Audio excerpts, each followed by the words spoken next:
Good evening, everyone, and welcome. I'm Rita Lerner, a daughter of Holocaust survivors and trustee of the Museum of Jewish Heritage, a living memorial to the Holocaust. It is my pleasure to introduce this special evening. Before we begin tonight, I'd like to say a few words about the museum. The Museum of Jewish Heritage is the leading New York institution dedicated to fighting anti-Semitism and bigotry. For more than 20 years, the museum has challenged visitors intellectually rigorous to understand the ways in which dehumanization of a people can evolve to deeply destructive ends. In engaging with history, people of all ages and backgrounds inherit our mission to never forget and to combat intolerance that endures to this day. If you're interested in receiving any information of upcoming events, please join our mailing list. A sign-in sheet can be found at the admissions desk. I also invite you to become a member of the museum's vibrant community. We're honored to have you with us tonight to celebrate the Holocaust survivor, author Max Eisen. At 15, Mr. Eisen was saved from certain death at Auschwitz by a Polish physician who employed him as a cleaner in his operating room. Mr. Eisen's 2016 memoir, By Chance Alone, chronicles his remarkable persistence, liberation, and continued healing after miraculously surviving Auschwitz. By Chance Alone received Canada's top literary award in 2019. Tonight, we celebrate the launch of the book's American edition. We have the privilege of hearing Mr. Eisen in conversation with veteran producer of 60 Minutes, Shari Finkelstein. Leslie Stahl was held up tonight in Washington for the impeachment coverage. At the conclusion of tonight's program, we invite you to join Mr. Eisen for a book signing in the lobby, By Chance Alone. It is available for purchase in our museum shop. We are honored to be joined tonight by Hawar Nassim, Acting Consul General of the Canadian Consulate in New York, Mark Gordon, Executive Committee member of the USC Shoah Foundation Board of Councilors, Ellie Rubenstein, National Director, March of the Living in Canada, Phyllis Greenberg Heideman, President of the International March of the Living, and Cantor Aviva Rajsky with guitarist C. Lansbaum. We'd like to thank our partners in planning and presenting tonight's program, International March of the Living, the Consulate General of Canada in New York, Hanover Square Press, and the USC Shoah Foundation.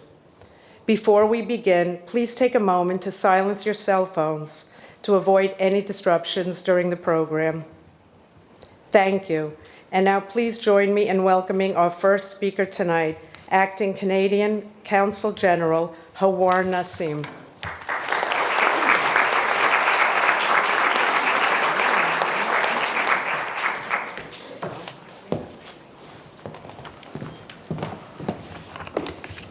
Thank you, Rita.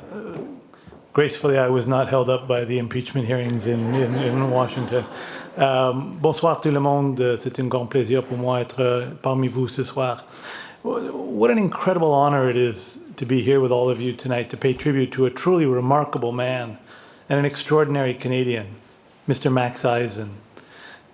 Since we learned of Max's incredible story, my team at the Consulate General has been seeking an opportunity to bring up Mr. Eisen to New York. I have to say that for a man of his age, he has a very busy schedule, and it was not easy to get him here.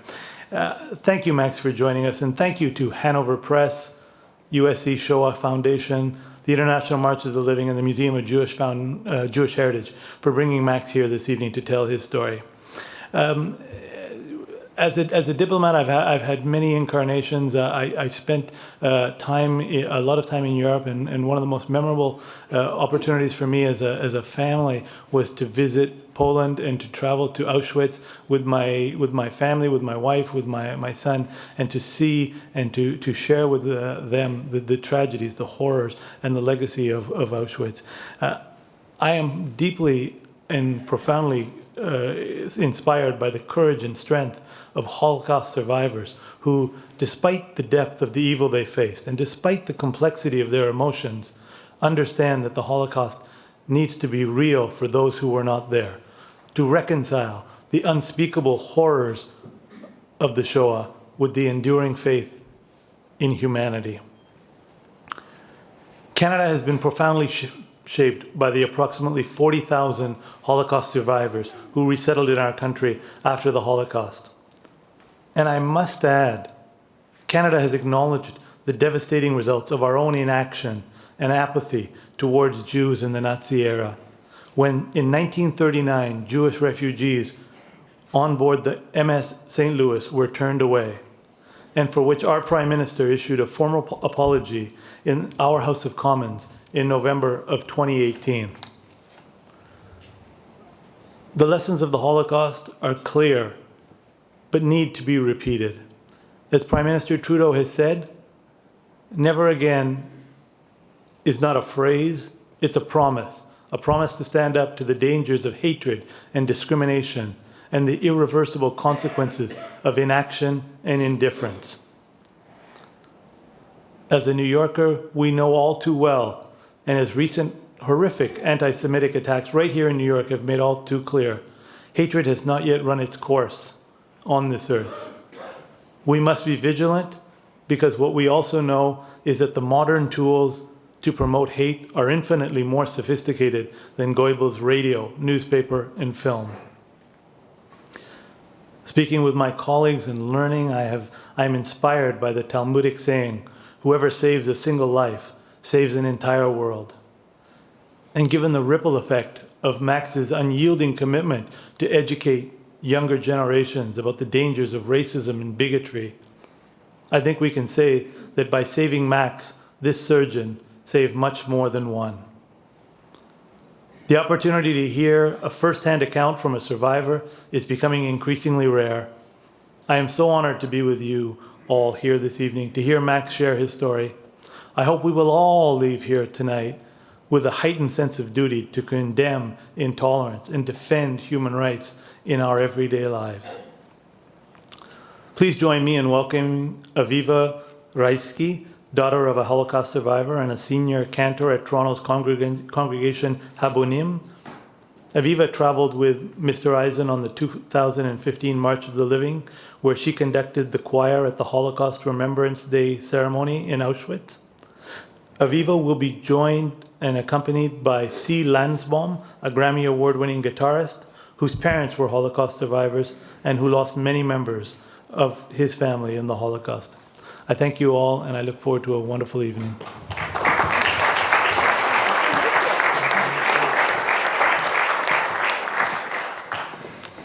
Good evening.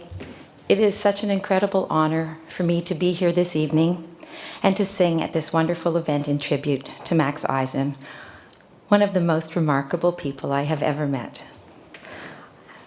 I had the privilege of traveling with Max on the 2015 March of the Living, when I led the March of the Living choir that year. And so this evening, I would like to share with you a few of the songs that the students and I sang on that very moving trip. I'd like to invite my colleague and dear friend, Ellie Rubinstein, to introduce and give context to the songs that I'm going to sing.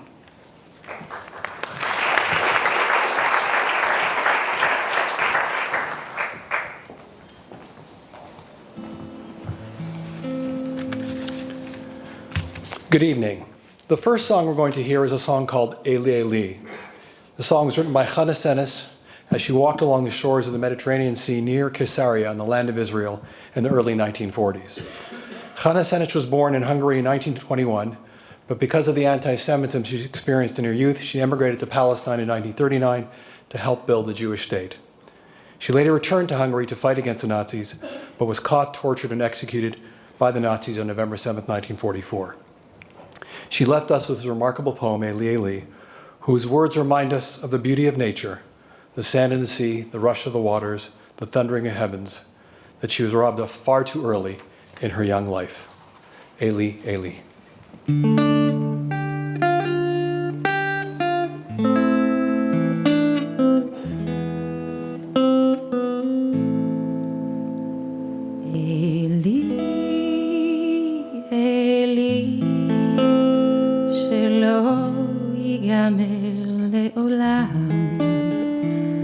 החול והים, רשרוש של המים, ברק השמיים, תפילת האדם, החול והים, רשרוש של המים, ברק השמיים, תפילת האדם. Oh Lord, my God, I pray that these things never end. The sand and the sea, the rush of the waters, the crash of the heavens, the prayer of the heart, the sand and the sea, the rush of the waters, the crash of the heavens, the prayer of the heart. Eli, Eli, shelo yigamer le'olam.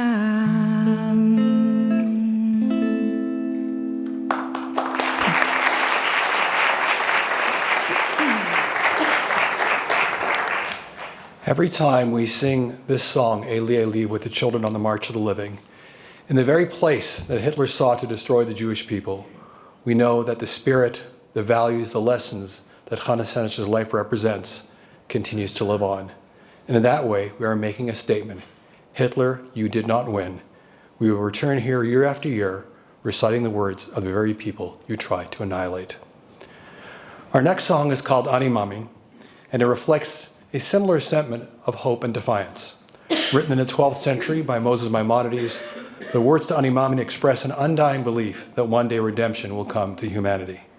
Many Jews recited these very words with their last breaths before they perished in Hitler's gas chambers, still believing that a better day would yet arrive.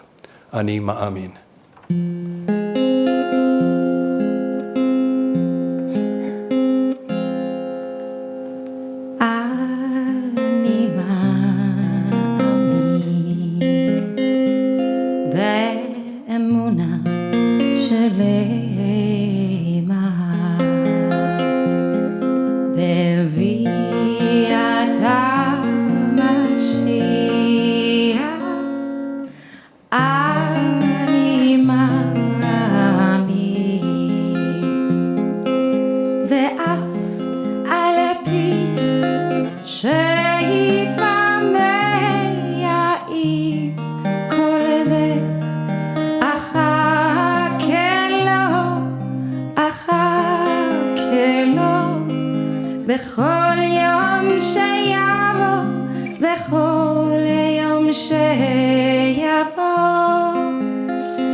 בכל יום שיבוא, בכל יום שיבוא, ואף על פי שיתממע עם כל זה, אחכה לו, בכל יום שיבוא,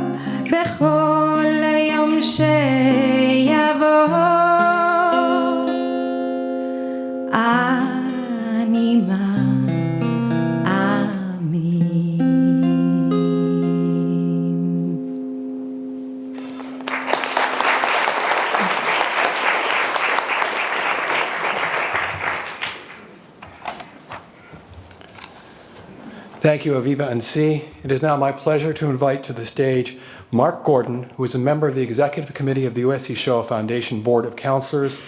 He will now share with us an innovative joint project between the USC Shoah Foundation and the March of the Living involving the testimony of Max Eisen.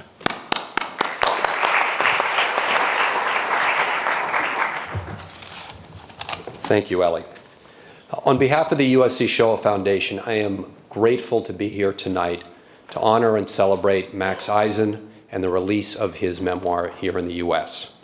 I want to thank our colleagues at Hanover Press for publishing and making this work so widely available.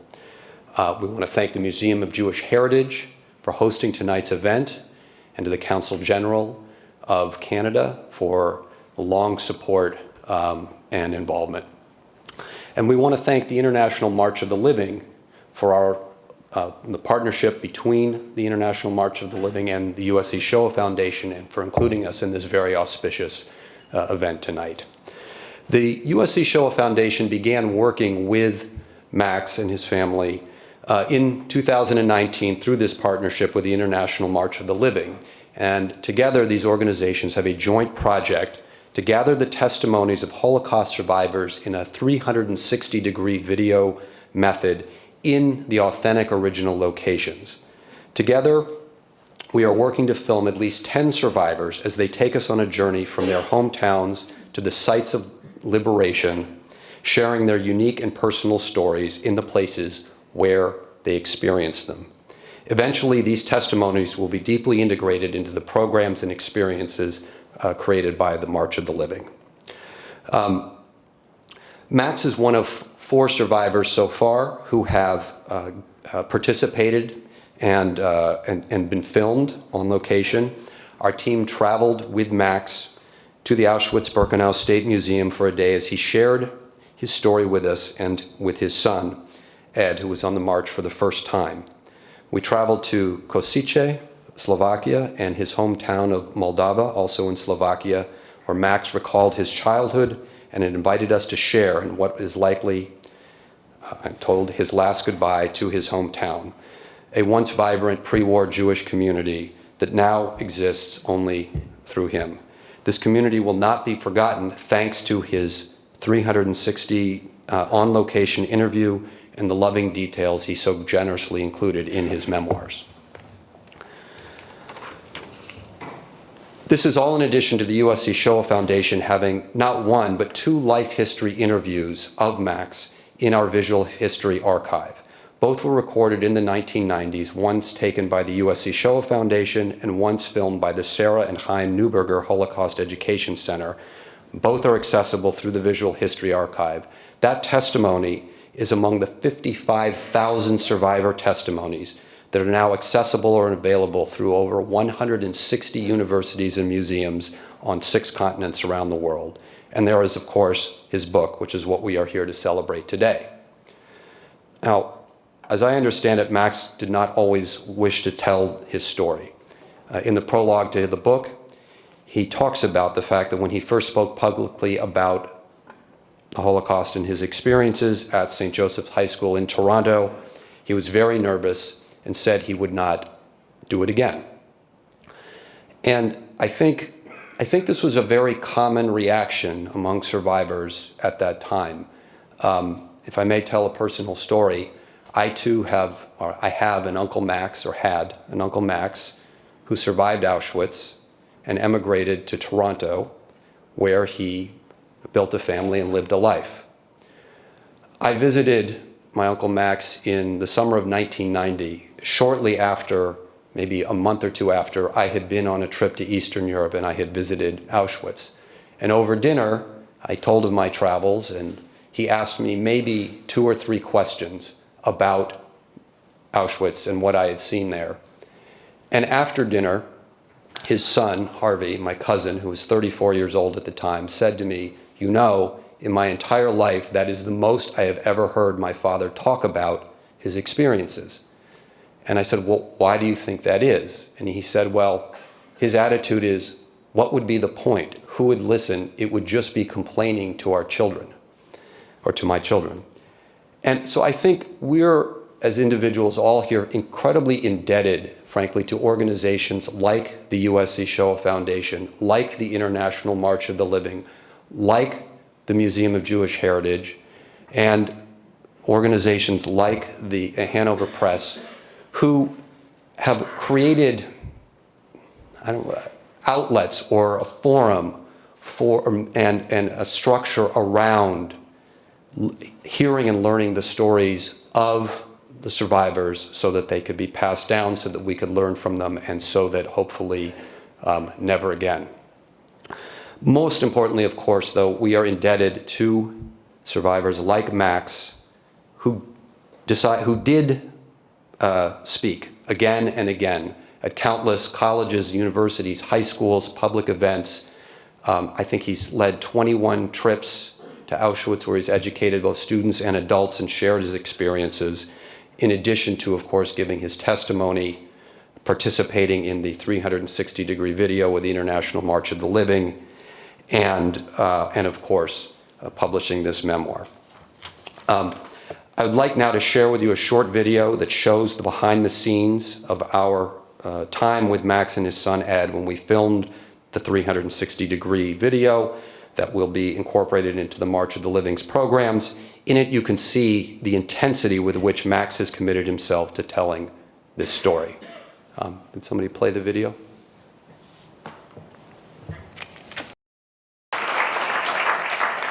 And now I'd like to invite back up Ellie Rubinstein, the National Director of the March of the Living in Canada.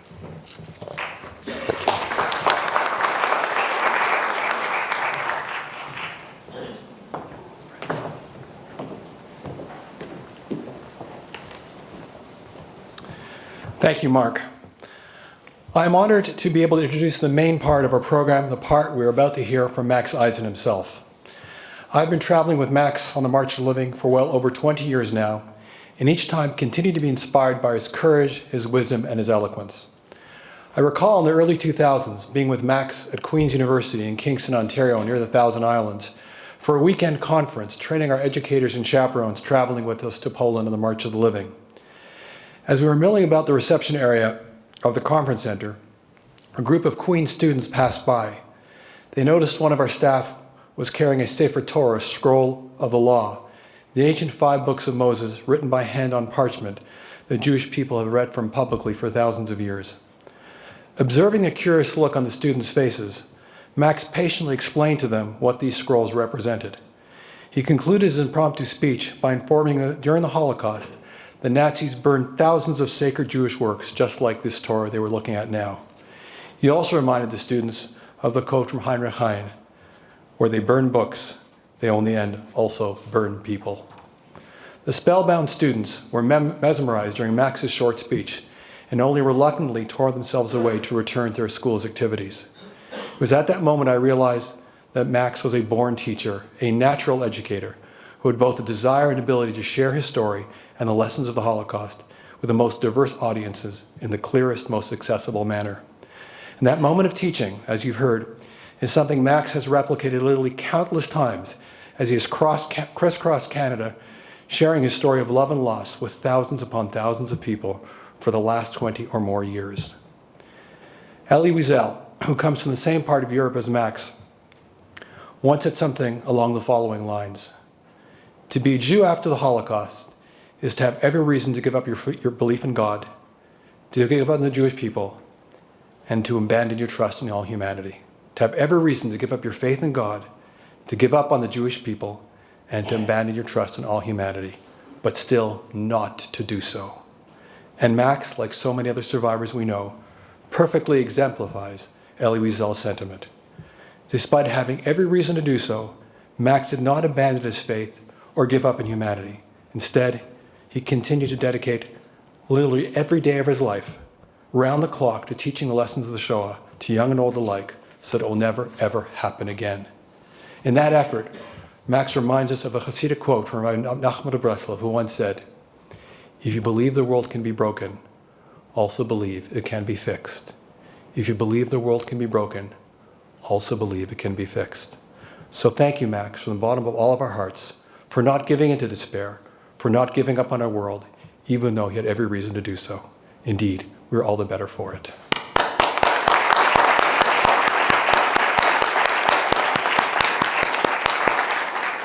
In a moment, I'd like to invite to the stage my teacher, my hero, my mentor, Max Eisen. Max will be interviewed by Sherry Finkelstein of 60 Minutes. 60 Minutes is currently producing a segment on Max's life, and Sherry is thus very familiar with Max's story. Max and Sherry, please.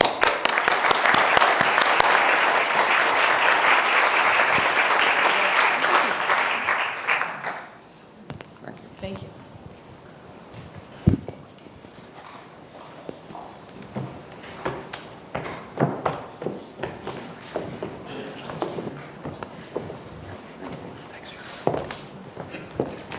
Do you have a preference? Okay. Okay, so I'm the substitute. I don't do this for a living, so be understanding, please. Leslie is really sad not to be here.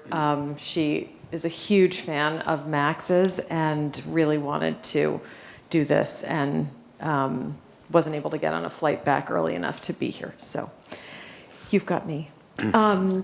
So Max, tell us, why don't we start by talking a little bit about your life, and why don't we start by with the beginning of your life before these horrors. Tell us a little bit about your family, where you lived. I know it was Czechoslovakia, then became part of Hungary, but what was your life like, your home, your family, before the war? Czechoslovakia was a democratic country. We Jews had 20 golden years in Czechoslovakia. Our president, Tomáš Garrigue Masaryk, we considered him as our grandfather. And I lived in a town of about 5,000 people. We Jews were 10% of the town's population, approximately 90 Jewish families. And I would say that 99% of these families were traditional Orthodox Jews, and they were small business people, farmers. In my town, there were two Jewish doctors, Dr. Fried, Dr. Laszlo, there was a Jewish dentist, a Jewish butcher, baker, and we had a beautiful Jewish synagogue. And we had a Talmud Torah, which is a school, Jewish school, and we had a Malamed, we had a Cantor, we had a rabbi. It's amazing looking at towns in Toronto where it's very difficult to hold the Jewish community together. And this was a beautiful Jewish community. And I lived in a large dwelling with my paternal grandparents and my uncle and aunt. And many Jewish people lived, extended families together. And that was truly a wonderful way of growing up. Imagine so many people that would be taking care of you, or I was going by smell who was doing the best cooking that particular day. And Because you were all literally in the same we were home? in the same dwelling. It was a large L-shaped house, and we lived in the front part in the leg of the L. And so we had my mother's kitchen with a wood stove and bedrooms, and every bedroom had a fireplace. It was called a kacheloven, made of tiles, ceramic tiles. And there was no running water. We had a well in the yard. We had a beautiful house. And we had an outhouse, and I had two younger brothers. And in the center of the house lived my paternal grandparents and my Aunt Bella, who was an invalid.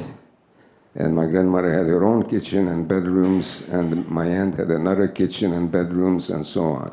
Hence the kitchen choices. So lots of choices. And whenever I think of Fiddler on the Roof, he said how lucky he would be if he could have so many chickens. And we had chickens, geese, and ducks roaming all over our place. And we had a big vegetable garden, and we had a huge orchard with fruit trees, bicycle, and I had friends, both Jewish and not Jewish kids. And life was wonderful. The first 10 years of my life, I was born in 1929, and Czechoslovakia was the first victim of Nazi Germany. So in 1938, during the Munich conference, my country was partitioned, and we were given to Hungary, and we knew that we were in mortal danger when this happened, and 1938 was too late for Jews to leave, and finding out much later, and there was nowhere that people would take Jews in anyway. So this was our catastrophe in Europe, and so when this happened, you go from a democratic lifestyle and to a fascist country. Hungary was a fascist country. And I remember so vividly in 1938, my father had a crystal radio. And somehow he managed to find out that Hitler was making a very important speech in Berlin. And I remember all his friends. My father must have been in his late 30s. They all came to our home to listen to this radio speech. I'm an ethnic Hungarian. This is the language we spoke in my home. I had to learn Slovak when I started school, and we spoke German, so we were bilingual, trilingual. And I remember this speech, there was this poison pouring out of the radio. Hitler said, "Wir werden die Juden ausradieren. We're going to eradicate the Jews from the face of the world."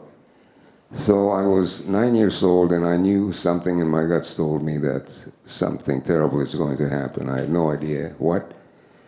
And I remember seeing the faces of the older people. When you're 9 and your father is about 39, you think he's an old man. And they were sort of green in the face, and this was the tragedy of Czechoslovakia. So these edicts were being posted in my town. We Jews were marked, we were numbered, we were in school. Hungarian teachers made us sit in the back row of the classroom. We were segregated. Fights every morning going to school. We were less than 10% of the student body. And other edicts were being posted on a daily basis. My father's Jewish businesses were confiscated. This was the BDS movement, sort of, boycott the West Jews. And so my mother had a helper whose name was Anna. This was one of the edicts. The Jews could not employ non-Jewish people. My mother had her hands full. She became a single mother because in 1941, all the able-bodied men had to report to labor battalions. So every breadwinner in my town of Jewish families, the breadwinners were taken away to labor battalions for many years. And then an edict came out that Jews cannot employ non-Jewish people, so Anna had to leave. And she didn't want to go, and the gendarmes arrived, and they bodily removed her from our home. So I'm just thinking of the changing scene for my mother, how her handling this whole family and looking after 3 kids, and eventually in 1943, she gave birth to a little girl. And that was not a good year for a Jewish mother to give birth to a Jewish child. So I remember how her job became so difficult. And we all had to sort of pitch in. And I was 12 and a half years old. We Jewish kids were thrown out of school. And my mother, in her wisdom, sent me away to the capital city of our province, Košice. It was a large city, and I became an apprentice working in a fur shop. And so looking back, my mother truly was my guardian angel. She made sure that we always had good shoes, good winter boots, made sure that our ankles will be strong, and she fed us a balanced diet. And all these things, and I cannot imagine how she did all these things single-handed after her helper was gone. And my grandfather, who was truly a man of the land, all the grandfathers in my town, they fought in the First World War in the Austro-Hungarian Empire. These were men from the country. They knew animals, so they were all in the cavalry of the Austro-Hungarian Empire. And every grandfather had a beard like Emperor Franz Joseph. My grandfather taught me a lot of work skills and life skills. And my uncles, who were on my maternal side of the family, they lived in Slovakia. So I think they taught me a lot of things which really, I think, helped me survive the 1 year that I was incarcerated by the Nazis. So in 44, in 43, my Aunt Bella, who was an invalid, she died. In hindsight, it was truly a gift from God. I cannot imagine how we would have coped with her a year later. She taught me how to read books. I was able to read. I read all the books by Jules Verne when I was 6 years old. I was able to read very early age. And I just loved books ever since. And she was the only member of my family that was buried. Casket was made from my grandfather's lumber yard, and she was buried in the cemetery. And the rest of the family who were deported, we wound up being deported on the first day of Pesach, of Passover, in 1944. I was going to ask you about that because you had a Seder that evening, and as you are obviously seeing, his memory is unbelievable for detail, and when you all read the book, if you haven't already, there's many more. But anyway, so yes, tell about the Seder. Looking back, 1944, imagine Jews in Hungary. There were about 700,000 Jews in Hungary. We didn't know what was going on just across the Carpathian Mountains in occupied Poland. And this has got to be a message to us forever. Not knowing was a terrible thing. Who would have thought? My grandfather said, Austro-Hungarian Empire. I mean, Jews were emancipated by the Habsburgs. They would never do things like that. And I keep saying today, when we know a lot of things that are happening and we do nothing about it, that's a terrible mistake. So we were celebrating Passover. We had ample food in 44. We heard certain things, but, life went on. And my father and uncle were home. That was truly a miracle. They came home for Seder from the Labor Battalion. They were somewhere in the southern part of Hungary, which was accessed by Hungary from Yugoslavia in 1939. And there was a beautiful Seder. My little sister was about 9 months old, and we sat around at this beautiful table. And, the drill, the Manishtana, they asked the 4 questions, and we tell the story of the Exodus, and we retired about 12 o'clock. And we knew that next morning we'll walk leisurely to the synagogue, and we'll celebrate the second Seder, the second night. And so that night, the first night of Seder was on a Shabbat night, on Friday night, and so it was Shabbat and the first night of Passover. And my father and my grandfather, my uncle, they were out in the yard about after dinner, and we're talking. And my grandfather said, if we manage to hold out another 4 or 5 months, we're going to be liberated by the Red Army. We Hungarian Jews were that close. And truly, about 4 months later, after we were deported, Hungary the Red Army arrived from the east. Early morning, 2 gendarmes broke our gate and kicked in our door, and they were yelling and screaming. They don't have to provide a warrant to come and, they simply kick your door in. Hungarian gendarmes are a very crude bunch.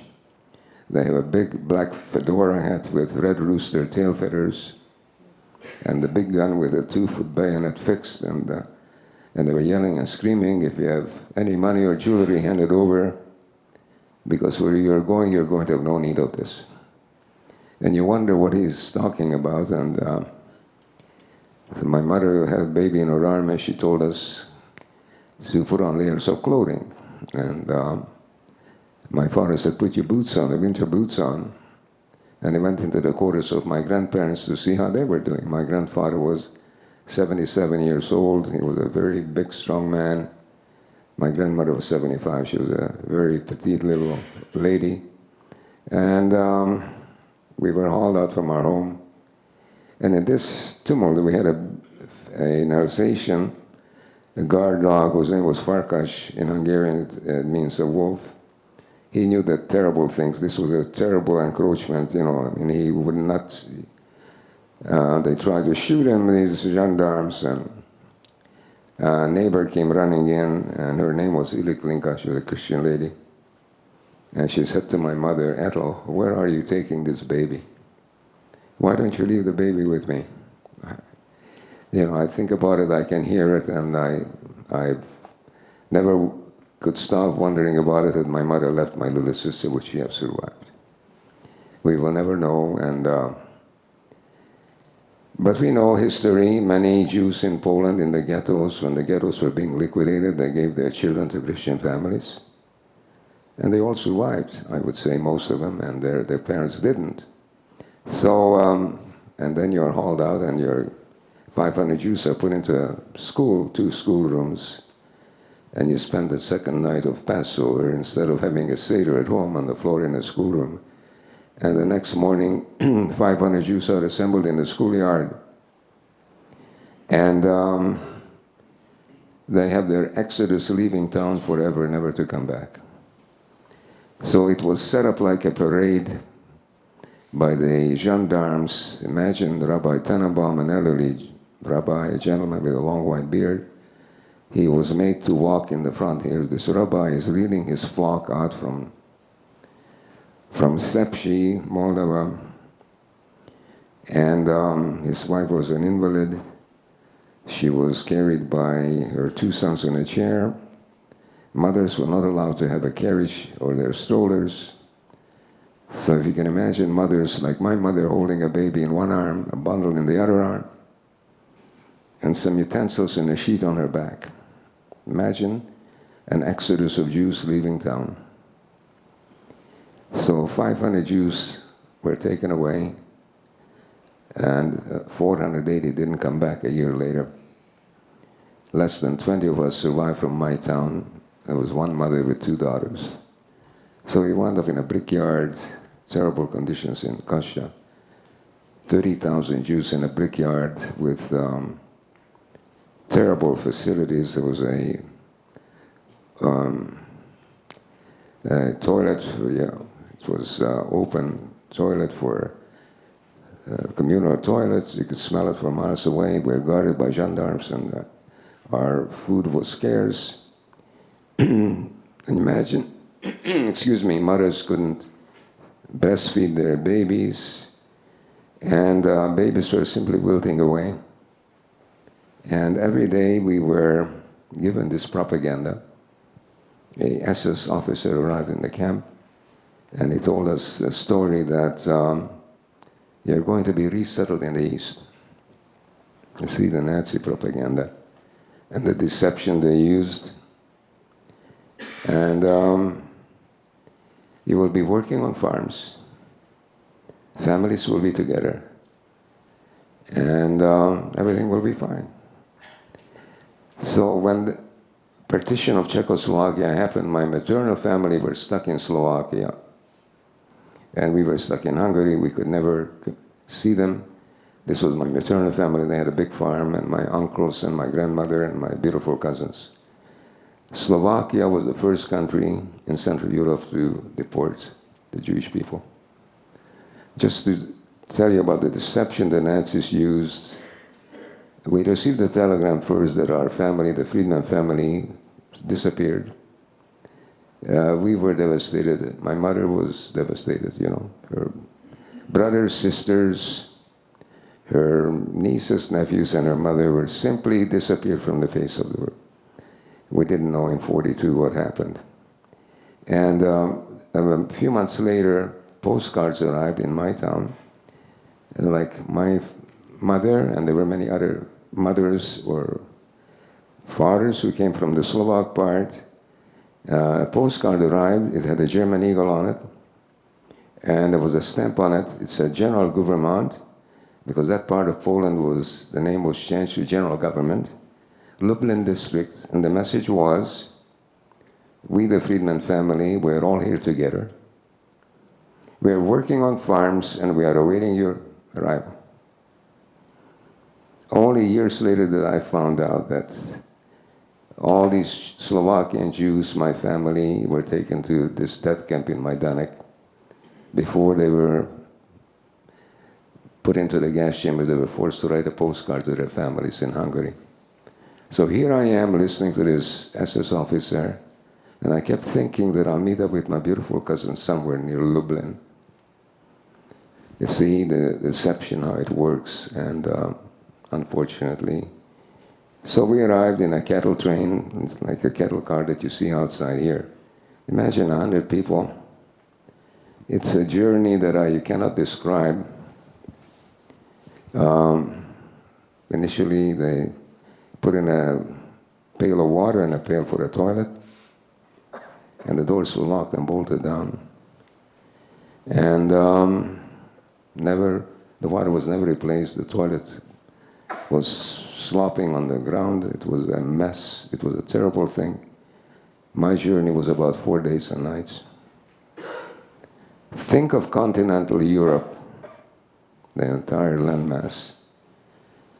Train tracks leading from Brussels, from The Hague, from Amsterdam, from Rotterdam, from Paris, from Rome, from Berlin and Budapest and Bucharest, all the way to Saloniki. Locomotives pulling tens of thousands of cattle cars like that with their miserable human cargo to the death camps in occupied Poland. Millions of Jews were hauled in this way, and not a single transport was sabotaged by any one of those countries, even though they were occupied. Many had underground. Not a single train was sabotaged. You know, there's a documentary that just came out, I think, yesterday on PBS, bombing Auschwitz. Well, that was one thing, but what about the transports from occupied? But on this transport, you have no idea where you're going, correct? No. Do you continue to think, did the deception continue that you were going to this lovely farm where your whole family was going to be together? We didn't know. I can tell you, by the second day, we all knew that we were in real big trouble. That this is not going to be a place of work or whatever. I mean, it was the worst. I mean, you know, the degradation of humanity was just so visible, you know. And, I mean, it was the worst. I never saw my mother, and it was a din, and there was a crying, and there was screaming, and the babies their cry was gone. They couldn't breathe anymore, and you can write a book of what it's like to be locked in with 150 people, 100 people. And then you arrive on the platform, and you're totally a zombie. You can't think because they keep telling you misinformation, deception. Don't worry about your bundles, you'll have it delivered. You will see your families tomorrow, they're being taken for disinfection. And there's a selection, the women and men are separated, it's done very fast.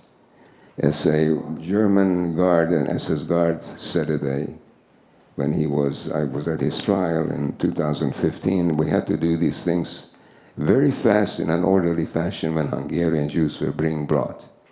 In less than 3 months, in 1944, 450,000 Hungarian Jews were gassed in Auschwitz in the last year of the war. So These trains were arriving around the clock. Around the as clock. I understand, right? You arrived at night. I arrived May the 8th in the middle of the night. We were all out on this platform. It was floodlights all over, and you couldn't see anything behind the floodlights. Or you could see some hundreds of little bulbs, and there was a huge fire coming out from behind me, flames, several chimneys. I didn't see the chimneys, I could see the flames, and there was a terrible stench in the air. I thought it was a big industrial zone, a big factory. So my father, uncle, and I, we were selected for slave labor. My mother, with my 2 little brothers and my baby sister and my grandparents and my aunt, they were sent to the left, and I knew by the next day that they were marched into the gas chamber of Crematoria 2, and where 2,000 people at a time were gassed en masse, you know. So you get separated, you go with your father and your uncle. How did you find out what happened? I mean, you're 15 years old. You think you're in an industrial facility. How did it become clear what actually was going on there? Well, we were selected. We were now in the clutches of an SS unit. They took away our clothes.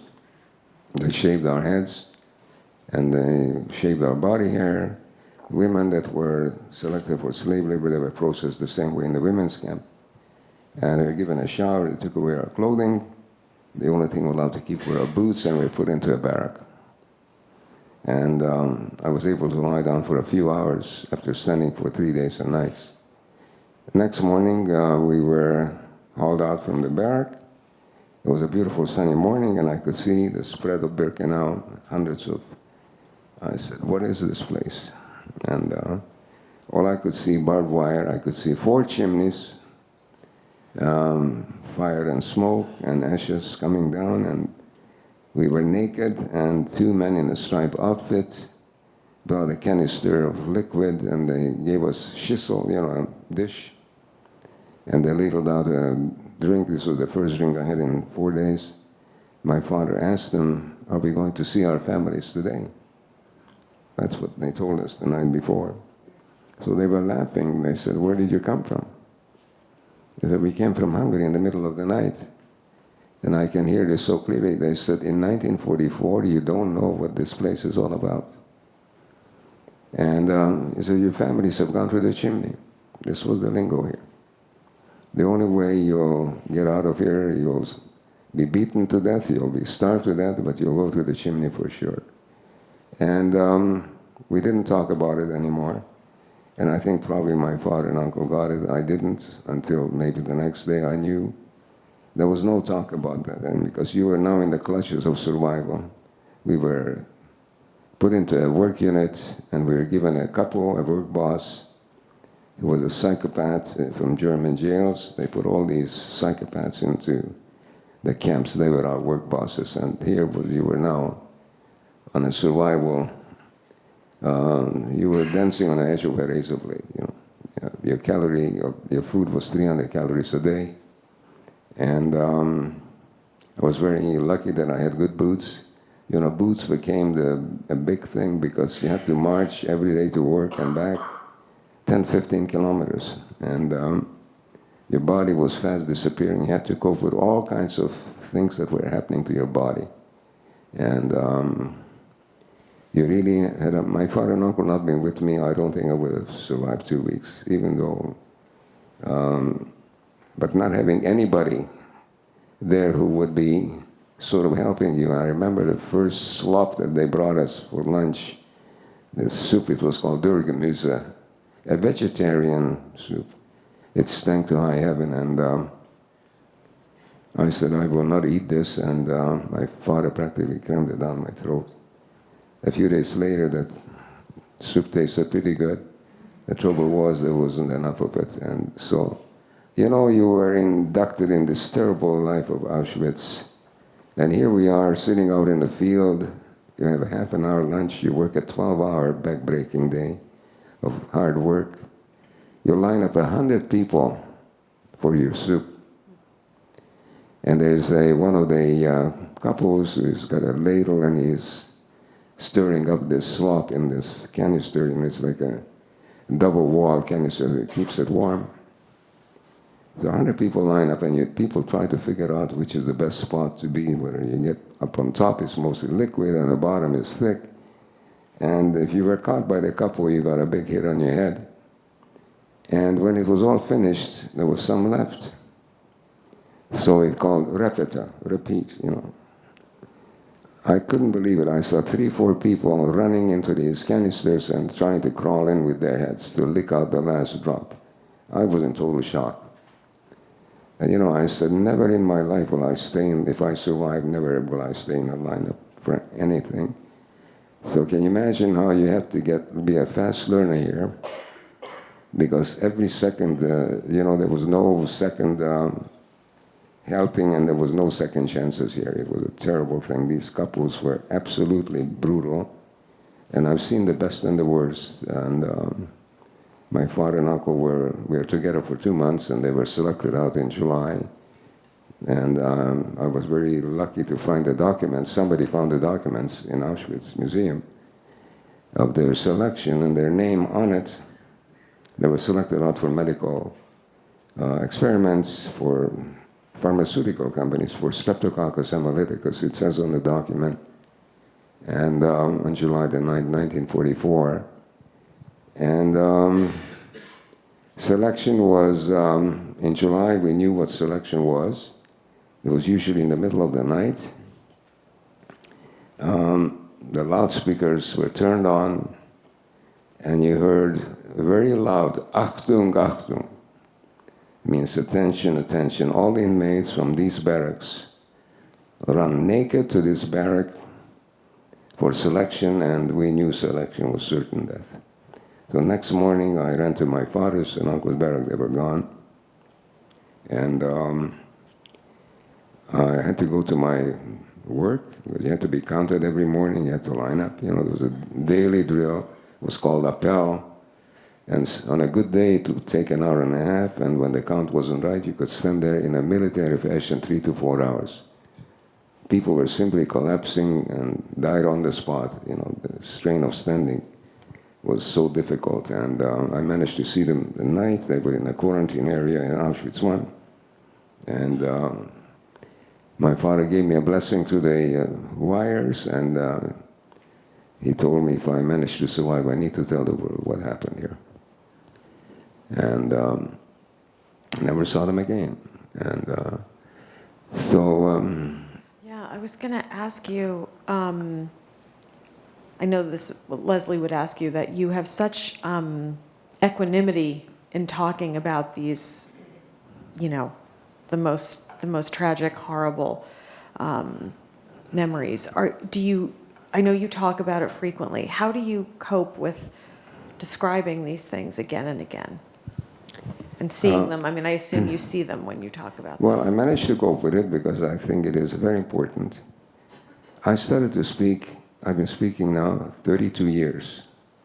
My first speech was in 1991. I have a thank you card from a high school. And what I've thought 32 years ago of things happening in Toronto, the anti-Semitism, and things about Jews, I would have never imagined. So there's no way that I can sit by and not talk about it. And I think the book gave me a tool to be heard and be invited to speak in many different places. And it's important for people to understand. It starts with the Jews, but it does not end with the Jews. And to see this kind of a thing second time around, it is a very, you know, it gives me a lot of terrible feelings to, if possible, you know. So I just want to say, after my father and uncle were gone, I had a hit on my head by a guard, and I lost a lot of blood, and I went into shock. I was thrown into a ditch, and I knew that my life was over, and I kept thinking, how do I get myself out of this trouble? You see, the only way to survive in this camp, you had to be tough as nails, and you had to be very, resilient, and you had to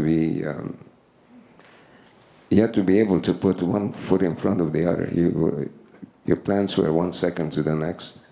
You couldn't be thinking all the time. Pardon? You had to be thinking all the time about the next. You had to be on the top of it. The adrenaline had to flow, how you're surviving from second to second. Just a bad movement, you know, could get this couple in such a rage. People were given beatings, and you had too many beatings, you couldn't survive it, you know. So the danger was there every second. And so I was dragged back to camp, and I was dropped off in the surgery department, Barrack 21 in Auschwitz I. And I was operated on, and I was put up in the ward upstairs, and I found out that the two doctors, the two surgeons that operated on me, were two Polish political prisoners. a Dr. Rajsky and a Dr. Sobieszanski. And upstairs in the ward were two Jewish doctors, a Dr. Gordon from Warsaw and a Dr. Steinberg from Paris. They were looking after the people. If you had an operation, you were allowed to stay in the ward for 2 days. And after 2 days, you were loaded on a stretcher and you were taken to the gas chamber. So if you're not better in 2 days, that's it. That's it. If you couldn't walk away, you were gone. And I've seen a lot of people.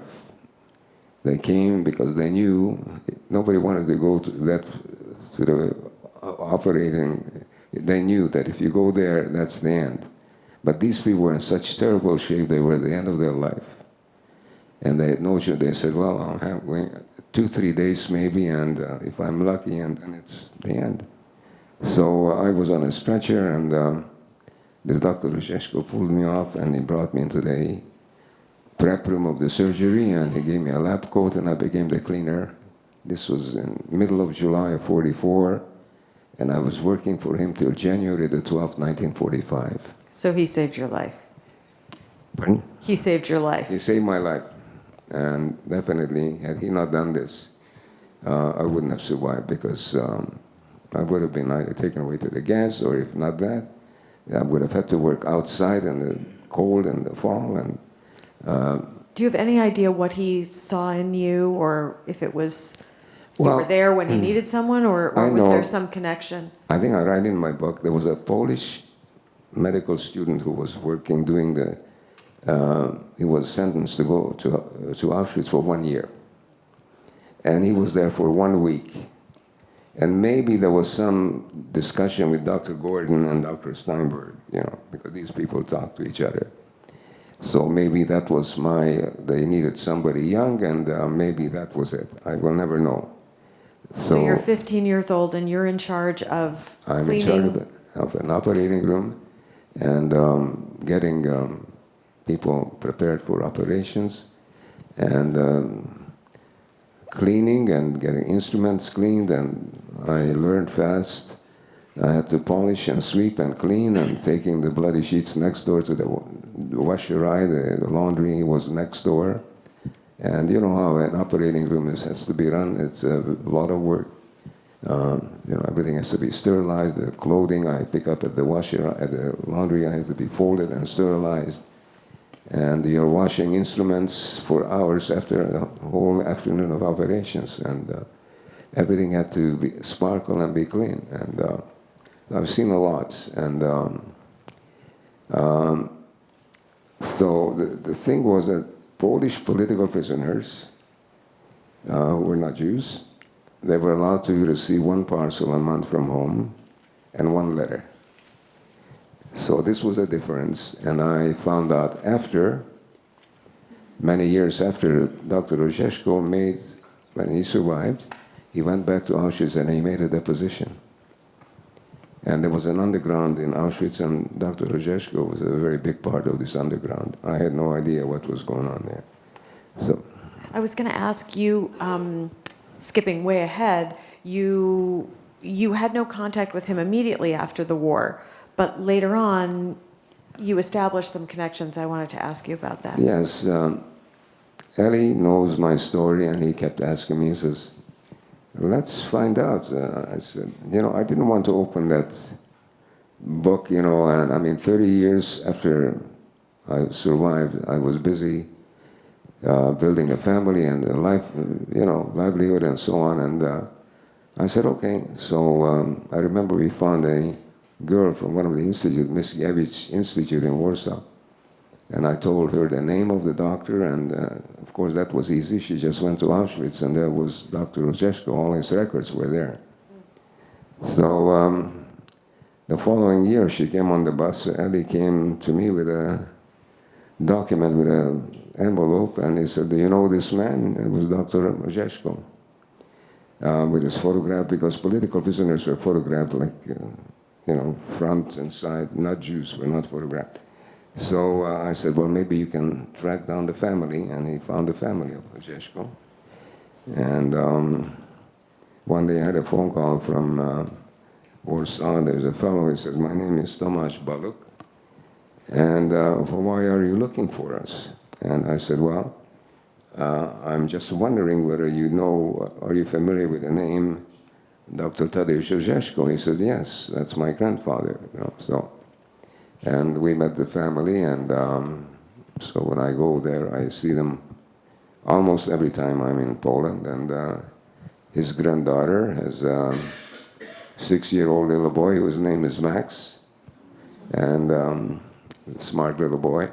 And really, he says to me, Max, did you have money to go to Canada on boat, Because they know the story. I mean, it's interesting. I mean,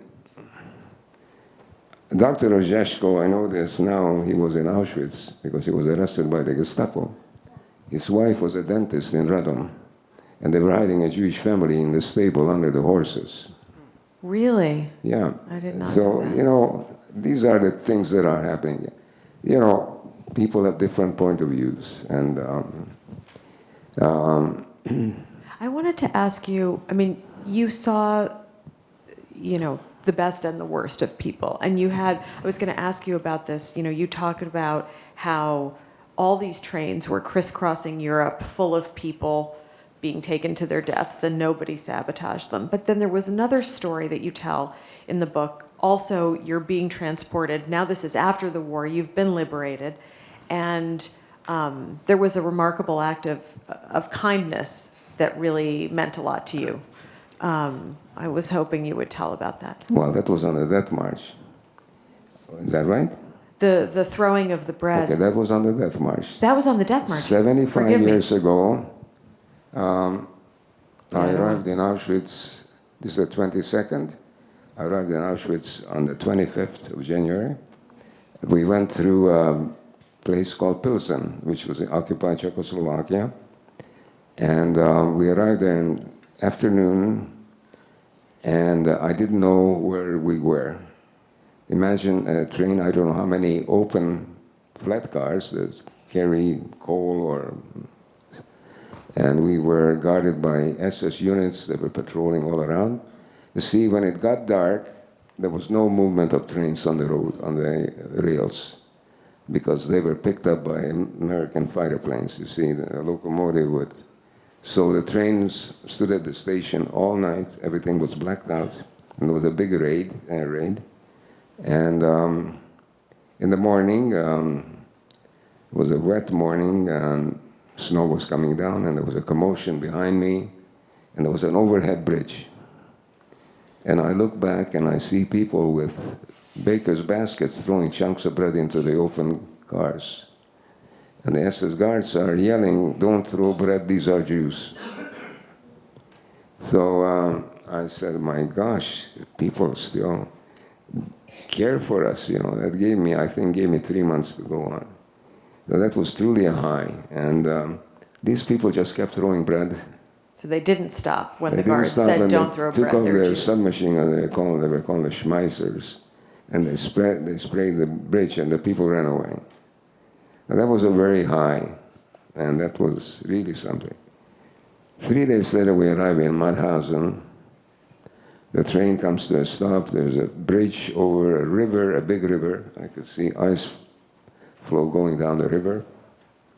I said, "This is it. They're going. This is the end." And I couldn't figure out why the train didn't go across the bridge. So the bridge was damaged by Allied bombings, and there were many railway ties missing, and people were falling through the crack into the ice floe, and they were gone. And we are marching up a hill, and it says Mauthausen. And can you imagine what we looked like? An odor was following us. We were black from filth, and we come into this beautiful town of Mauthausen. These 2 3-story houses, and what hit me right away, sparkling windows with beautiful curtains and drapes. I was just beyond belief. I couldn't understand. I said, these people are still living in like normal? I mean, you know what it was? I mean, I came from hell and I'm looking at sparkling windows. And I kept thinking if I could get into one of these homes and have a bath, I would die happily. But then I keep going, and there are 3 beautifully dressed women putting sleighs on the sidewalk with a lot of snow, and kids bundled up, beautiful knitted toques and scarves, rosy cheeks, and they're looking with eyes at these monsters walking in the middle of the road. And the three young women that were pulling the sleighs, they were looking the other way. They didn't want to see who was walking on the road. That was total rejection. I picked it up right away. So the difference between Pilsen and Mauthausen, this was a high and this was a very low. And we keep on going, and I see inmates, prisoners in their striped outfits hanging from a cliff, hacking away at granite. This is what they were doing in Mauthausen. I said, this is going to be the end. So that was a wonderful thing what people did in Pilsen. So, and I went through Mauthausen, a terrible 4 days, and I went to another camp called Melk, where we worked in underground shafts.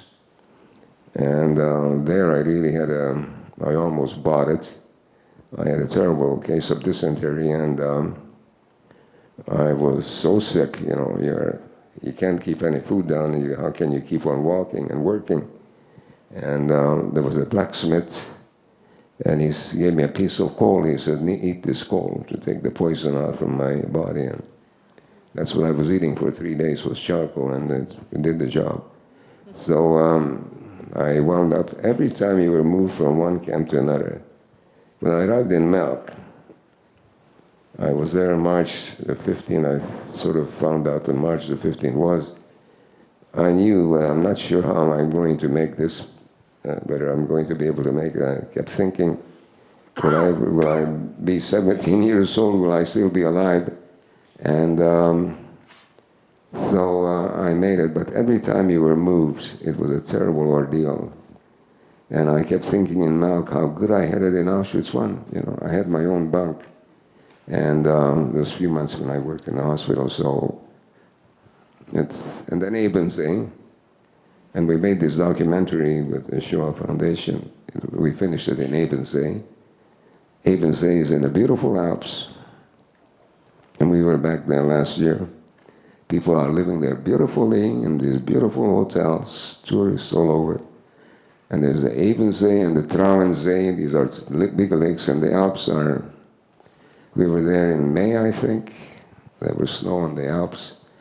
And Ebensee, when I was liberated on May the 6th.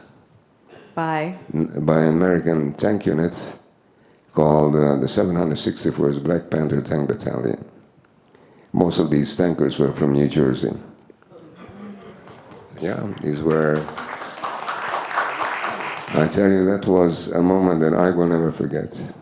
Will you tell us that? I could listen to you talk all night, so I'm not going to be a very good timekeeper here, but I think we're close to... We have another, 40 minutes or so? A few hours. But so tell us about that moment. So the last Ebensee was... everything fell apart. The Reich was finished. And the 3 weeks before Liberation Day, simply locked the camp and they threw away the keys. They didn't give us any rations. And they shut the water off, and there was a cistern of water. Typhus broke out. We were infested with lice, and they carried the sickness. And I was in a lower bunk with high fever, and somebody came into we were ghosts, Those that were walking, they were walking ghosts. Skin and bone in his wooden clog, and couldn't lift their feet off the cement floor. And he kept mumbling away that the guards are no longer in the tower. And I knew that if I don't get out of this bunk, I will never make it out. And I crawled out over cadavers all over, and I was outside. And I'm looking, and I see the guard tower is empty. And I could hear heavy equipment, and suddenly the gate came flying in. And there was an American tank coming through with a white star on it. And you knew you could tell it was American? I knew right away it was American. German tanks had the cross, the black and white. I knew America has arrived. And I remember those soldiers. They were in total shock. They were liberated. They liberated Ebensee. They didn't know what this place was. This unit went through, they were attached to General Patton's Third Army. They came through the Battle of the Bulge. And they saw, there was an encampment up on the mountainside. They said, well, Johnny Stevens was the sergeant. He was the leader of a squadron of tanks. I think it's about 12 tanks. He said, go up the hill and see what that is, barbed wire, and just see. So they came up and they went to the gate, and all they saw was thousands of bodies in the square, piled up like mountains. And I couldn't get up on my feet. And these ghosts were coming to the tank and trying to touch the shoes of these soldiers. And these soldiers, they tried to lift themselves up higher on the turret, but you can only go so far, I mean, they didn't know who these monsters are, It was, and they had to keep on going because they liberated Gunskirchen and Mauthausen. And there was another American unit that came to administer the camp. And it was very difficult for them to cope with it. I know many people that were given food after they got a pot of food. I think it was some meat, stew or something, and they ate the stew and they simply dropped dead. Their stomachs ruptured because we couldn't keep down any food. The irony was that we were dying from hunger before now when they gave us food, and we had issues with that for years. I know on my way back home, it took me a month. We made stops in every town where they gave us a piece of bread and a piece of salami, and we had to eat it because we figured tomorrow. And whenever we ate, we were in real trouble, So we had to be fed with an eyedropper, and so it was a real mess. And so you were liberated, but you were really not free. And the announcement came out, and anybody that wants to go to Czechoslovakia, tomorrow is the last truck is leaving. And so I was at the gate, and I kept thinking, where am I going? I knew I had to go because the camp was closing. And so I arrived home, and I was in terrible shape. I was retaining a lot of water. I don't know what was wrong with me, but it was not good. And the clothing we had, all the clothing that the Americans found, a huge storehouse of Hitler Youth shirts and corduroy breeches that the Hitler Youth wore, and boots. And I had a Hitler Youth shirt and a corduroy breeches that I had to cut down because my legs were like that. I was full of water. And the boots, I had to cut them and make slippers out of it because I couldn't put my feet into them. And that's the way I arrived home, and a farmer gave me a lift, and about a mile from my home, he made a left turn, and I got off and kept walking towards the house, and it was a dead place. A year before, it was a busy place with 3 families, and I knew when I was a half kilometer away that if Farkas would be alive, he would be coming, flying through the gate because he would have known. There was nothing. There was a neighbor sitting in my mother's kitchen, and she wouldn't give me a glass of water. I went to see this lady, Ellie, who asked my mother, why wouldn't she leave the baby? And she did for me what my mother would have done for me had I come back from a terrible journey. She got me to a hospital right away, and I had wet pleurisy. I couldn't put my head back. The water line was up here. So recovery took a while. And So one neighbor took your house and is in your kitchen, and the other neighbor treated you with kindness, and she also did another wonderful thing for you. Yeah. So we did this documentary for the Shoah Foundation last year. I'm back in my town. I'm standing right in front of my house. It's a scrapyard now. And it was a Sunday morning, and the crew was there, about 8 people are the crew. And the guy comes on a wheelchair down a few houses down the road, and he's yelling, my name is Tibor, that's my name, and he said, Tibi. Yeah, that's my nickname. And everybody thought, isn't this wonderful that somebody remembers me 70 years later? I wasn't very happy to meet anybody, believe me. So anyway, I kept, it was very civil, and everybody was amazed. Look, they remember him, and he remembered my two brothers. My two brothers, I was called Tibi. My two brothers were called Shmilu and Moishi. And he remembered the names, so we invited him for lunch. I said to him, his name is Ferry Toth, T-O-T-H. I said, tell me, what happened here when we were locked up in the school?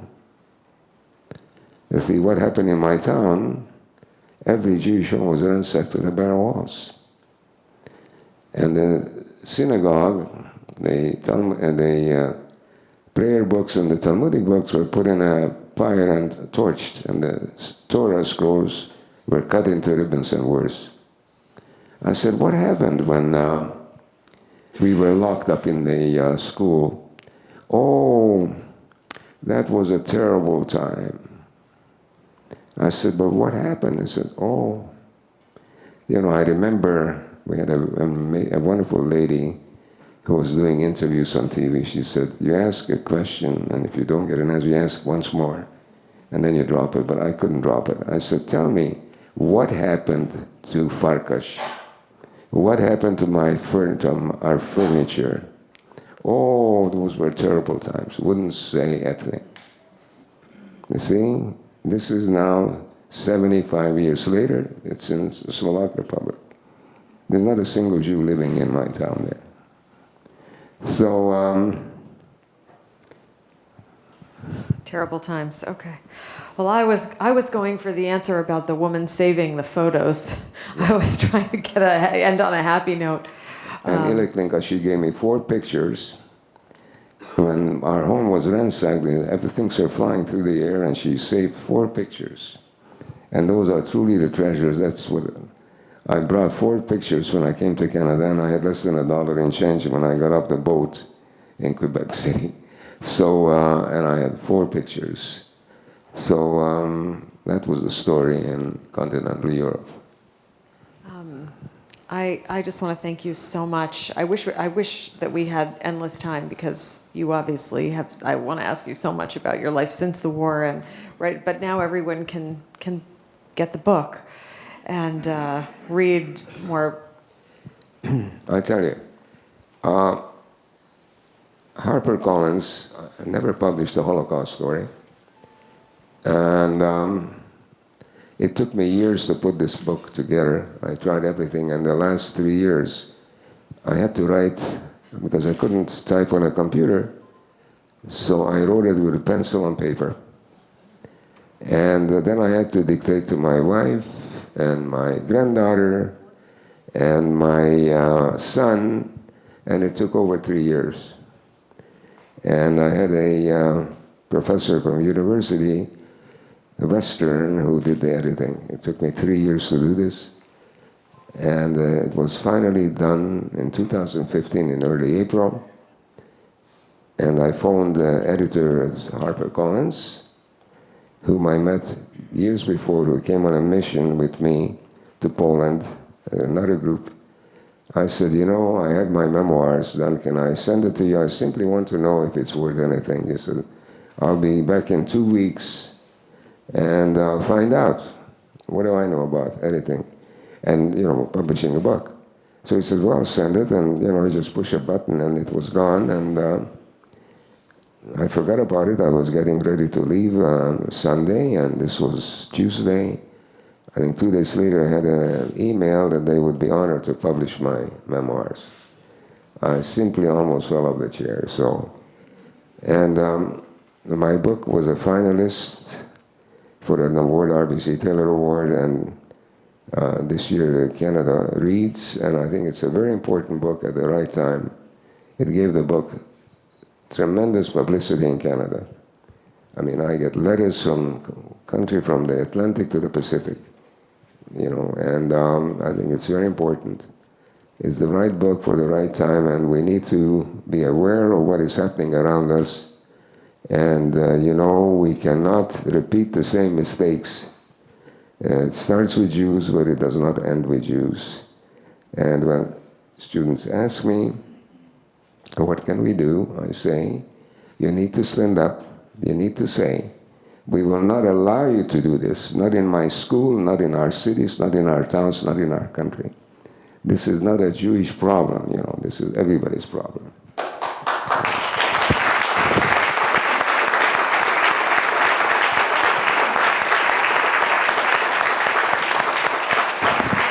Max, thank you so much for all of us.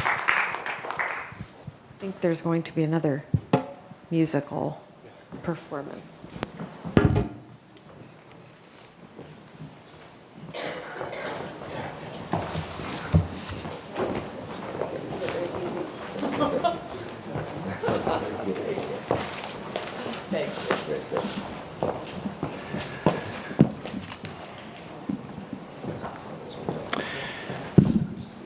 Elie Wiesel once said, when you listen to a witness, you become a witness. When you listen to a witness, you become a witness.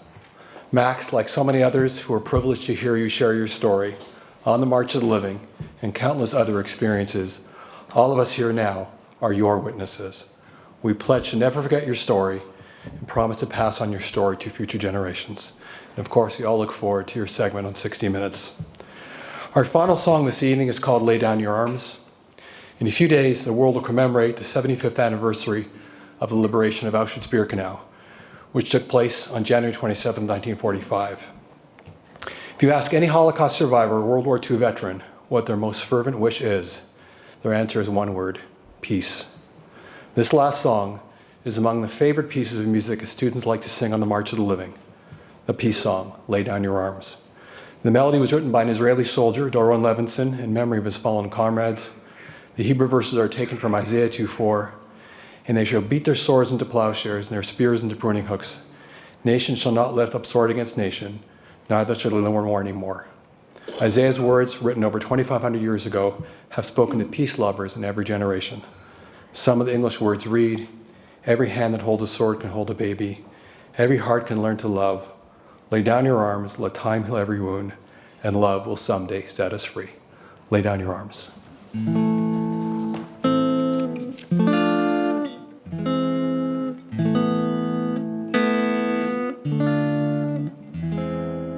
Dear God, please hear us, listen to our prayer, and help us do thy will upon this earth. Let the children suffer war no more, and let a peaceful world be given birth. Every hand that holds a sword can hold a baby. Every heart can learn to love. Lay down your arms, begin the journey home, and join the human family.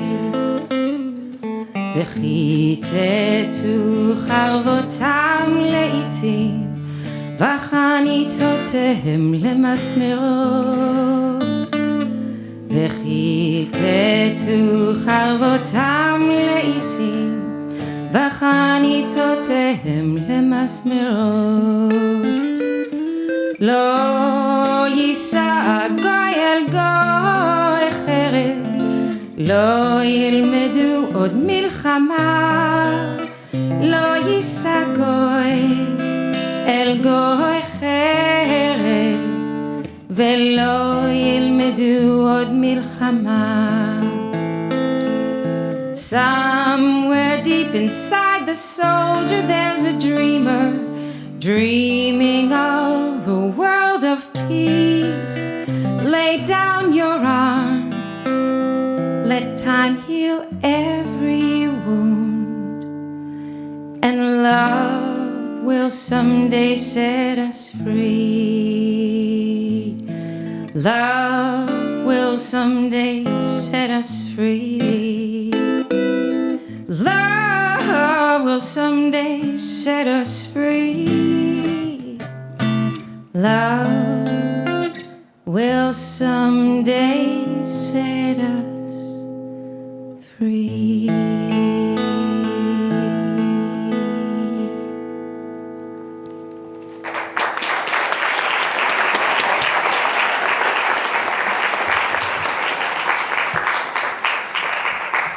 Thank you, Aviva Rajsky and C. Landsbaum, for sharing with us your profoundly healing music this evening.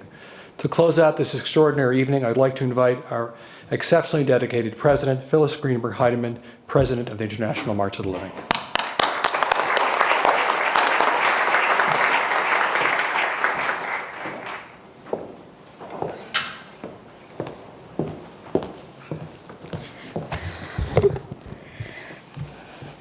Good evening to each of you. As he has done so beautifully this evening, in his own words, Max has shared with countless of participants on the March of the Living not only his personal story of survival, but his belief in understanding of how very vital our commitment to the messages of memory are to the meaning of our lives. For over 20 years, March of the Living students have had the opportunity to benefit from Max's gentle demeanor, his intuitive wisdom, and his belief in our personal responsibility to protect the early chapters in our communal book of life, even as we strive to preserve a better future in the foregoing chapters. Since its inception in 1988, the International March of the Living has been devoted to an unwavering mission to educate the next generation on the historical truths of our Jewish communal past. We see memory as a means to improvement. We see truth as fundamental to our existence. We feel morally compelled to remember the 6 million of our ancestors who so brutally met their death during the Holocaust. And we feel passionately driven to honor and pay tribute to those fortunate enough to survive the atrocities that they faced during this most bleak and dark time in Jewish and world history. As we approach our 32nd march from Auschwitz to Birkenau on Yom HaShoah this April, we will be joined once again by 10,000 participants, students, adults, survivors, clergy, law enforcement, professors, educators, and world leaders from 150 communities around this globe. We will stand together against the evils of anti-Semitism, of hatred, bigotry, and prejudice in all their ugly forms and natures.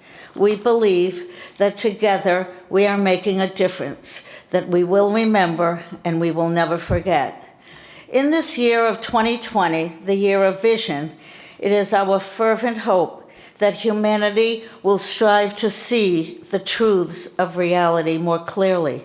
We are grateful for the vision of our founders who long ago sought to understand our moral obligation to remember the past as we prepare to grasp the future and pass it on to the next generation. And we are very grateful for the physical fortitude, the inner strength, and the will of Max Eisen. It is through your words, Max, and countless others like you, who brace yourselves to face unbearable memories, open your hearts, and share with us descriptive stories of daily life during your youth, explanation and in-depth analyses of the events which shaped the lives of so many, and the introspective impact of the lessons of the Shoah on all the peoples of the world. I am very pleased tonight on behalf of the Board of Directors of the International March of the Living to publicly thank you, Max, for showing us that the will to live can and must remain alive within each of us against all odds and against all evils. You serve as a true role model for our young people, the leaders of tomorrow, the witnesses for the witnesses. Your resilience is remarkable. Your commitment to memory is inspiring, and your ability to motivate is very enviable. We are fortunate to have you as a torchbearer of memory and truth, and their meaning and their importance, the relevance they have to our lives. We read in Pirkei Avot, the Ethics of the Fathers, in chapter 2, that, and I quote, "It is not incumbent upon you to complete the task, but neither are you free to desist from it." My friend Max, you and the very way that you have led your life exemplify that most prophetic ethic. We at the March of the Living join you in steadfast commitment to memory and to education. I pray deeply our educational journey together will continue for many, many more years to come, as together we march in the common goal of learning from the past to preserve a better future. I would like to take a moment to thank all our distinguished guests for joining us this evening, for our partners in the recordation and transmission of memory, and to each one of you who have seen fit to join us this evening for this very special moment in time. I wish you a pleasant rest of the evening, safe travels home, and I will remind you that Max, our dear Max, will be signing books in the Book Museum gift shop at the conclusion of the program. Thank you. Culture.